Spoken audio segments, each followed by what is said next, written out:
혹시 들깨가루 그냥 국에만 넣어 드십니까? 60세 이후에는 그렇게 드시면 절반은 손해입니다. 들깨가루에 이것 하나만 넣으면 막힌 혈관이 풀리고 배 둘레가 달라지는 변화가 시작됩니다.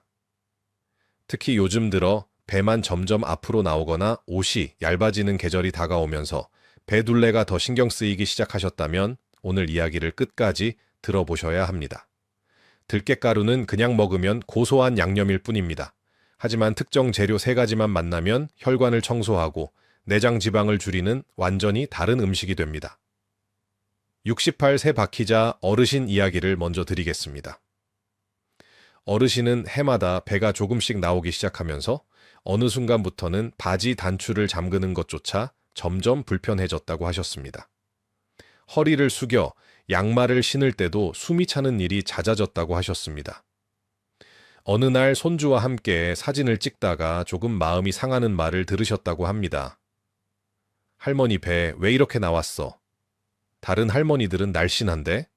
손주는 아무 생각 없이 한 말이었겠지만 그 말이 마음에 오래 남았다고 하셨습니다. 그날 이후로 거울을 볼 때마다 배부터 먼저 보이기 시작했다고 하셨습니다. 그래서 동네 공원을 하루 30분씩 걷기도 해보셨고 저녁 밥양도 줄여보셨습니다. 그런데 이상하게도 뱃살만큼은 좀처럼 줄어들지 않았다고 하셨습니다. 결정적으로 몇 주 전 병원 건강검진에서 한 가지 이야기를 듣게 되셨습니다. 내장지방 수치가 꽤 높은 편이고 혈관 나이도 실제 나이보다 10년 가까이 높게 나왔다는 결과였습니다. 식단을 더 신경 쓰기 시작하셨고 그때 제가 노후 건강 강의에서 알려드린 방법으로 들깨가루를 먹는 방식을 하나 바꾸기 시작하셨습니다. 특별한 음식이 아니었습니다. 집에서 늘 국에만 넣어 드시던 들깨가루를 특정 재료와 함께 먹기 시작한 방법이었습니다. 처음에는 이게 정말 도움이 될까 반신반의하며 시작하셨다고 합니다. 그런데 4일째쯤 지나자 먼저 배가 조금 가벼워지는 느낌이 들기 시작했고 일주일 정도 지나자 아침에 일어날 때 배가 덜 불편하다는 느낌을 받으셨다고 하셨습니다. 한 달 뒤 병원 검진을 다시 받았을 때 허리 둘레를 재보니 배 둘레가 3cm 줄어 있었고 혈액 검사에서도 중성지방 수치가 220 정도에서 160 정도로 낮아진 결과가 나왔다고 하셨습니다.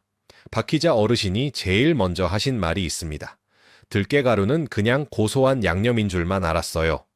같이 먹는 것 하나 바꿨을 뿐인데 몸이 이렇게 달라질 줄 몰랐습니다. 이 변화가 나온 이유는 단 하나였습니다. 들깨가루를 얼마나 많이 먹었느냐가 아니라 들깨가루를 무엇과 함께 먹었느냐였습니다. 오늘은 막힌 혈관을 풀고 내장 지방을 줄이는 데 도움을 줄 수 있는 들깨가루 조합 3가지를 말씀드리겠습니다. 첫 번째는 지방을 분해하는 조합입니다. 두 번째는 지방 흡수를 막는 조합입니다. 세 번째는 혈관 속 찌꺼기를 정리하는 조합입니다.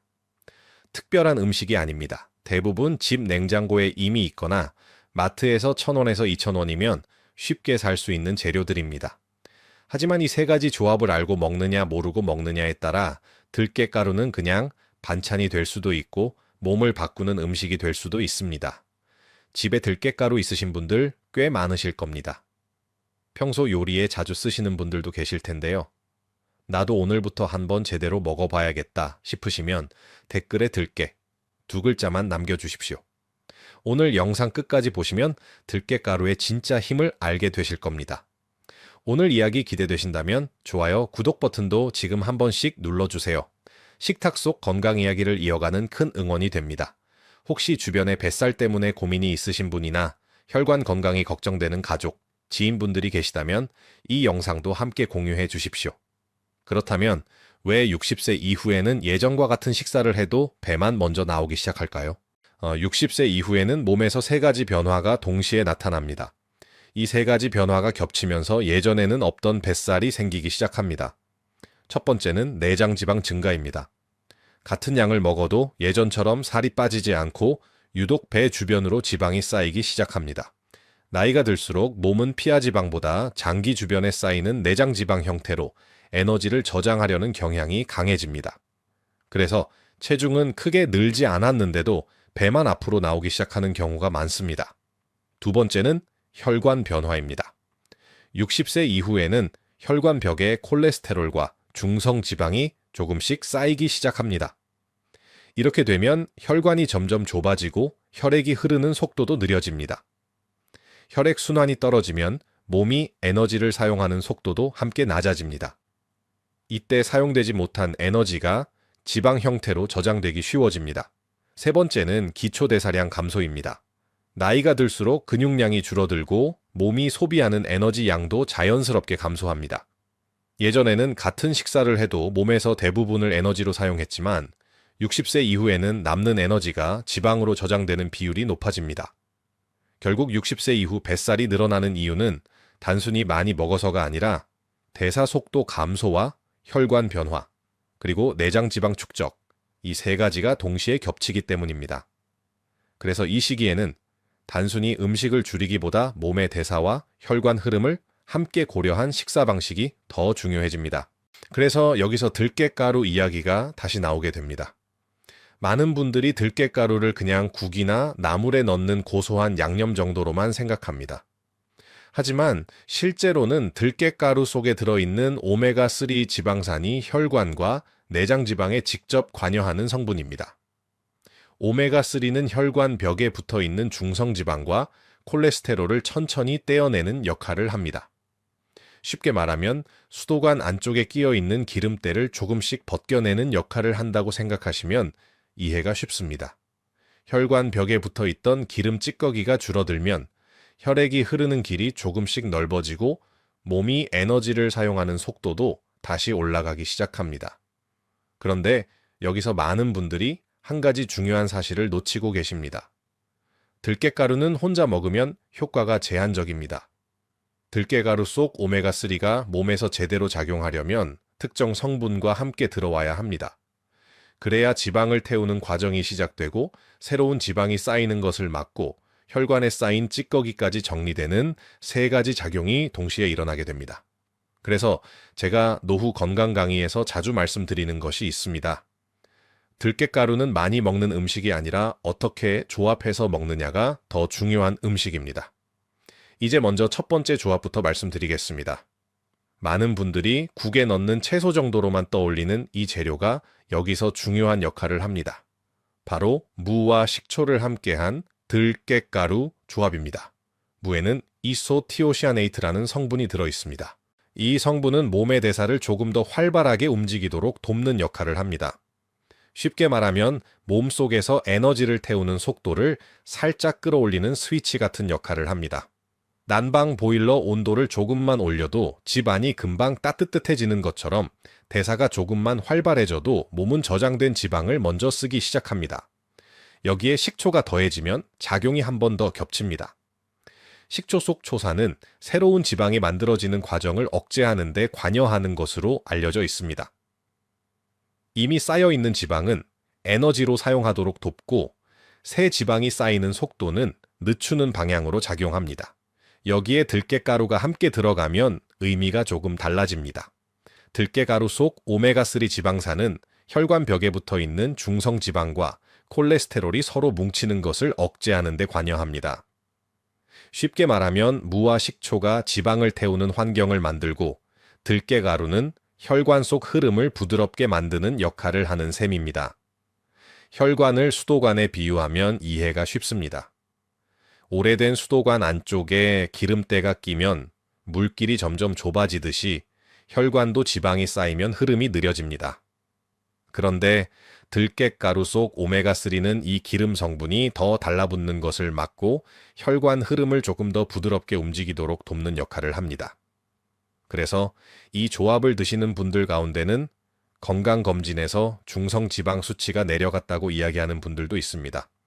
그리고 많은 분들이 먼저 느끼는 변화가 배가 가벼워졌다는 느낌입니다. 방법도 복잡하지 않습니다. 무 약 200g 정도를 준비해 성냥개비 굵기로 채 썹니다. 여기에 식초 2큰술과 꿀 1큰술을 넣어 가볍게 버무린 뒤 약 10분 정도 두면 무에서 수분이 조금 올라옵니다. 이때 들깨가루를 3큰술 정도 넉넉히 넣어 다시 한번 섞어주면 됩니다. 점심이나 저녁 반찬으로 함께 드시면 충분합니다. 너무 오래 절이면 무의 식감이 물러질 수 있으니 10분에서 15분 정도만 두는 것이 좋습니다. 두 번째 조합은 양배추와 들깨가루 조합입니다. 많은 분들이 뱃살을 줄이려면 무조건 지방을 태워야 한다고 생각하십니다. 하지만 실제로는 지방이 몸에 들어오는 양을 줄이는 것도 중요합니다. 바로 이 역할을 양배추가 합니다. 양배추에는 식이섬유가 풍부하게 들어 있습니다. 이 식이섬유는 장 속에서 담즙과 결합하는 성질이 있습니다. 담즙은 지방을 분해하고 흡수하도록 돕는 역할을 하는데 식이섬유가 담즙을 붙잡아 버리면 지방이 흡수되는 양이 자연스럽게 줄어들게 됩니다. 이 과정에서 콜레스테롤 일부가 몸 밖으로 함께 배출되기 때문에 혈관에 쌓이는 지방 부담도 줄어드는 방향으로 이어질 수 있습니다. 쉽게 말하면 기름진 음식을 먹었을 때 양배추 속 섬유질이 장 속에서 작은 빗자루처럼 움직이며 지방과 콜레스테롤 일부를 밖으로 끌고 나가는 역할을 한다고 이해하시면 됩니다. 여기에 들깨가루가 더해지면 몸이 느끼는 포만감이 조금 달라집니다. 들깨가루 속 좋은 지방이 포만감을 오래 유지하도록 돕기 때문에 식사 후 간식을 찾는 횟수가 줄어드는 경우가 많습니다. 자연스럽게 탄수화물 섭취가 줄어들고 뱃살이 쌓이는 환경도 함께 줄어들게 됩니다. 이 조합은 양배추를 살짝 익혀 먹는 것이 좋습니다. 양배추 4장 정도를 준비해 찜기에 약 5분 정도 찌거나 끓는 물에 3분 정도 데쳐 부드럽게 만들어줍니다. 소스는 들깨가루 2큰술의 꿀, 1큰술, 된장 반 큰술을 넣고 물 1큰술을 더해 섞어줍니다. 이렇게 만든 들깨의 소스에 양배추를 찍어 드시면 됩니다. 특히 아침 식사 전에 조금 드시면 포만감이 오래 유지되는 분들이 많습니다. 세 번째 조합은 미역과 들깨가루 조합입니다. 미역은 흔히 국 재료 정도로만 생각하기 쉽지만 혈관 건강과 관련해 자주 이야기되는 성분들이 들어 있습니다. 대표적인 것이 알긴산입니다. 알긴산은 장에서 나트륨과 일부 지방 성분을 흡착해 몸 밖으로 배출되는 과정에 관여하는 것으로 알려져 있습니다. 그래서 미역을 꾸준히 드시는 분들 가운데는 혈압 관리에 도움이 되었다고 말하는 경우도 있습니다. 또 하나 주목되는 성분이 후코잔틴입니다. 이 성분은 해조류에 들어있는 성분으로 체내 지방 대사와 관련된 연구에서 자주 언급되는 물질입니다.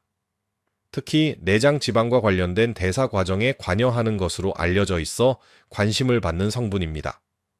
여기에 들깨가루가 더해지면 지용성 성분의 흡수율이 조금 더 높아질 수 있습니다. 미역 속 일부 성분은 기름과 함께 있을 때 몸에서 이용되는 비율이 높아지는 특성이 있기 때문입니다. 미역국을 끓일 때 들깨가루를 마지막에 넣는 것이 좋습니다. 마른 미역 약 20g 정도를 물에 불린 뒤 냄비에 물 4컵 정도를 넣고 끓입니다. 미역을 넣고 약 10분 정도 끓인 뒤 국간장 1큰술로 간을 맞추고 마지막에 들깨가루 3큰술을 넣어 한 번만 가볍게 저어주면 됩니다. 들깨가루 속 오메가3는 열에 오래 노출되면 산화될 수 있기 때문에 불을 끄기 직전에 넣는 것이 좋습니다. 이 3가지 조합은 역할이 조금씩 다릅니다. 무와 식초 조합은 몸이 지방을 쓰기 쉬운 상태를 만들고 양배추 조합은 지방이 몸으로 들어오는 양을 줄이는 쪽으로 작용합니다. 그리고 미역 조합은 혈관 속 흐름을 조금 더 부드럽게 만드는 역할을 합니다. 이 3가지가 겹치면 몸에서는 지방이 새로 쌓이는 속도는 줄어들고 이미 쌓여있던 지방은 조금씩 쓰이기 시작합니다. 그래서 많은 분들이 먼저 느끼는 변화가 바로 배가 조금 가벼워진 느낌입니다. 여기까지 들으시면서 이 정도면 한번 해볼 수 있겠다 이런 느낌 드셨을 겁니다. 하지만 아무리 좋은 정보도 머리로만 알고 있으면 몸은 절대 달라지지 않습니다. 그래서 쉽게 시작할 수 있도록 제가 박희자 어르신께도 알려드렸던 하루 실천표를 지금 공개해 보겠습니다. 복잡한 식단이 아닙니다. 특별한 재료가 필요한 것도 아닙니다. 집에서 늘 먹던 식재료를 조합만 바꾸는 방법입니다. 박희자 어르신은 아침 식사 때 밥 1공기에 들깨미역국 1그릇을 같이 드셨습니다. 특별한 건강식이 아니라 평소 드시던 아침 밥상에 들깨의 미역국 1그릇을 더한 정도였습니다. 이렇게 아침에 미역과 들깨가루 조합을 드시면 밤사이 느려져 있던 혈액순환이 조금 더 부드럽게 움직이기 시작합니다. 점심에는 무와 식초, 그리고 들깨가루를 함께한 무채 반찬을 드셨습니다. 물을 채 썰어 식초와 꿀을 조금 넣어 버무린 뒤 들깨가루를 넣어 섞는 방법입니다. 점심 식사 때 이 반찬을 함께 드시면 몸이 지방을 태우는 환경을 조금 더 쉽게 만들 수 있습니다. 저녁에는 양배추를 살짝 찐 뒤 들깨가루 소스에 찍어 드셨습니다. 양배추 속 식이섬유가 장에서 지방이 흡수되는 양을 줄이고 들깨가루 속 좋은 지방이 포만감을 오래 유지하도록 돕기 때문입니다. 그래서 저녁 식사 이후에 간식을 찾는 횟수가 자연스럽게 줄어들었다고 말씀하셨습니다. 이렇게 하루 식탁에서 3번의 조합을 번갈아 드셨을 뿐인데 박희자 어르신은 한 달 뒤 허리둘레가 3cm 줄어 있었고 중성지방 수치도 이전보다 낮아진 결과를 확인하셨습니다. 특별한 약을 드신 것도 아니었고 갑자기 운동량을 크게 늘린 것도 아니었습니다. 식탁에서 조합 하나만 바뀌었을 뿐이었습니다. 노후 건강 강연을 하다 보면 많은 분들이 이런 질문을 하십니다. 선생님, 정말 며칠만 해도 몸이 달라질 수 있습니까? 제가 현장에서 늘 드리는 대답이 있습니다. 몸은 생각보다 빨리 반응합니다. 물론 하루 이틀 만에 눈에 보이는 변화가 나타나는 것은 아닙니다. 하지만 보통 이 조합을 시작하면 이틀에서 3일 정도 지나면서 먼저 배가 가벼워졌다는 느낌을 이야기하는 분들이 많습니다. 장 속에 머물러 있던 노폐물이 배출되면서 배가 덜 더부룩해지기 때문입니다. 4일이나 5일 정도 지나면 손발이 조금 따뜻해졌다고 말씀하시는 분들도 있습니다. 혈액순환이 조금 더 부드러워지면서 몸이 차가운 느낌이 줄어드는 경우가 있기 때문입니다. 그리고 일주일 정도 지나면 바지를 입을 때 배가 덜 눌린다는 이야기를 하는 분들도 있습니다. 체중이 크게 줄지 않았는데도 허리둘레가 먼저 달라졌다고 느끼는 이유가 바로 이런 변화 때문입니다. 그래서 저는 강연에서 항상 같은 말을 드립니다. 몸은 갑자기 바뀌지 않습니다. 하지만 식탁 위 작은 습관이 바뀌기 시작하면 몸도 그 방향으로 천천히 움직이기 시작합니다. 들깨가루 한 숟가락이 단순한 양념으로 끝날 수도 있지만 어떤 재료와 함께 먹느냐에 따라 몸의 흐름을 바꾸는 시작점이 될 수도 있습니다. 중요한 것은 완벽하게 하려는 것이 아니라 지금 식탁에서 한 가지 조합을 바꾸는 것입니다. 그 작은 변화가 쌓이면서 몸은 생각보다 빠르게 반응하기 시작합니다. 하지만 여기서 한 가지 더 기억하셔야 할 부분이 있습니다. 몸에 좋은 음식도 상황에 따라 조절이 필요합니다. 먼저 위장이 약하신 분들은 식초를 너무 강하게 드시면 속이 쓰릴 수 있습니다. 이런 경우에는 식초 양을 절반 정도로 줄이거나 식후에 드시는 것이 좋습니다. 양배추 역시 식이섬유가 많은 채소이기 때문에 위가 예민한 분들은 처음부터 많은 양을 드시기보다 조금씩 늘려가는 것이 좋습니다. 그리고 미역은 칼륨이 많은 식재료이기 때문에 신장 기능이 약한 분들은 양을 줄이거나 드시는 횟수를 조절하는 것이 좋습니다. 또 한 가지 많은 분들이 놓치는 부분이 있습니다. 들깨가루는 보관 방법이 중요합니다. 들깨가루에는 오메가3가 많이 들어있는데 이 성분은 공기와 열에 오래 노출되면 쉽게 산화될 수 있습니다. 그래서 들깨가루를 개봉한 뒤에는 냉장 보관보다는 밀폐 용기에 담아 냉동 보관하는 것이 좋습니다. 냉동실에 보관하면 산화를 늦출 수 있고 고소한 맛도 더 오래 유지할 수 있습니다. 그리고 사용할 때는 필요한 만큼만 꺼내 바로 사용하는 것이 좋습니다. 들깨가루에서 비린 냄새가 나거나 고소한 향이 사라졌다면 이미 산화가 진행된 경우일 수 있으니 새 것으로 바꾸는 것이 좋습니다. 그래서 들깨가루를 드실 때는 양도 중요하지만 보관과 사용 방법도 함께 신경 쓰는 것이 좋습니다. 이렇게만 관리해도 들깨가루 속 좋은 지방 성분을 훨씬 안정적으로 드실 수 있습니다. 그리고 여기서 한 가지 더 말씀드리고 싶은 부분이 있습니다. 많은 분들이 건강을 위해 새로운 음식을 찾으려고 합니다. 하지만 실제로 몸을 바꾸는 변화는 멀리 있는 특별한 음식이 아니라 늘 먹던 식재료를 어떻게 먹느냐에서 시작되는 경우가 많습니다. 들깨가루도 마찬가지입니다. 들깨가루는 오래전부터 우리 식탁에 있던 재료입니다. 하지만 대부분은 국이나 나물에 넣는 고소한 양념 정도로만 생각하고 지나가 버립니다. 그런데 어떤 재료와 함께 먹느냐에 따라 들깨가루는 몸의 흐름을 조금씩 바꾸는 식재료가 되기도 합니다. 노후 건강 강연을 하다 보면 이런 이야기를 자주 듣습니다. 선생님, 건강을 위해 무엇을 새로 먹어야 합니까? 그런데 사실은 새로 먹을 것을 찾기보다 지금 식탁에 있는 재료를 어떻게 조합하느냐가 더 중요한 경우가 많습니다. 오늘 말씀드린 방법도 특별한 음식이 아닙니다. 냉장고에 있는 무, 양배추, 미역 같은 익숙한 식재료에 들깨가루 한 숟가락을 더하는 방법입니다. 이 작은 조합이 몸에서는 생각보다 큰 차이를 만들기도 합니다. 여기서 처음 이야기 드렸던 박희자 어르신 이야기를 다시 한번 떠올려 보겠습니다. 어르신도 처음에는 이게 정말 도움이 될까 하는 마음으로 시작하셨습니다. 특별한 보약을 드신 것도 아니었고 갑자기 운동을 늘린 것도 아니었습니다. 단지 식탁에서 들깨가루를 먹는 방법을 조금 바꾸기 시작했을 뿐이었습니다. 그 작은 변화가 쌓이면서 한 달 뒤에는 허리둘레가 3cm 줄어 있었고 중성 지방 수치도 이전보다 낮아진 결과를 확인하게 되셨습니다.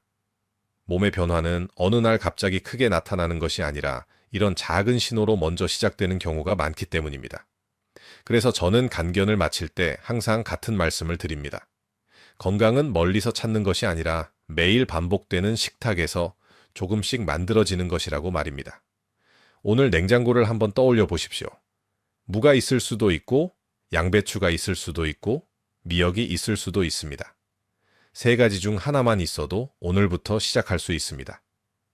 완벽하게 하려고 하지 않으셔도 괜찮습니다. 지금 식탁에서 들깨가루 조합 하나만 바꾸는 것, 그것이면 충분합니다. 그 작은 변화가 쌓이면 몸은 생각보다 빠르게 반응하기 시작합니다. 오늘 이야기 도움이 되셨다면 좋아요와 구독 버튼도 한번 눌러주십시오. 여러분의 응원이 더 많은 분들에게 건강한 식탁 이야기를 전하는 힘이 됩니다. 알림 설정도 해두시면 식탁에서 바로 실천할 수 있는 건강 이야기를 빠르게 받아보실 수 있습니다. 그리고 지금 들깨가루를 집에서 드시고 계신 분들이라면 댓글에 들깨 2글자 남겨주십시오. 실제로 실천해 보신 분들은 어떤 조합이 가장 편했는지도 함께 나눠주시면 다른 분들에게도 큰 도움이 될 것입니다. 여러분의 식탁이 조금 더 가벼워지고 몸이 조금 더 편안해지는 하루가 되시기를 바라겠습니다.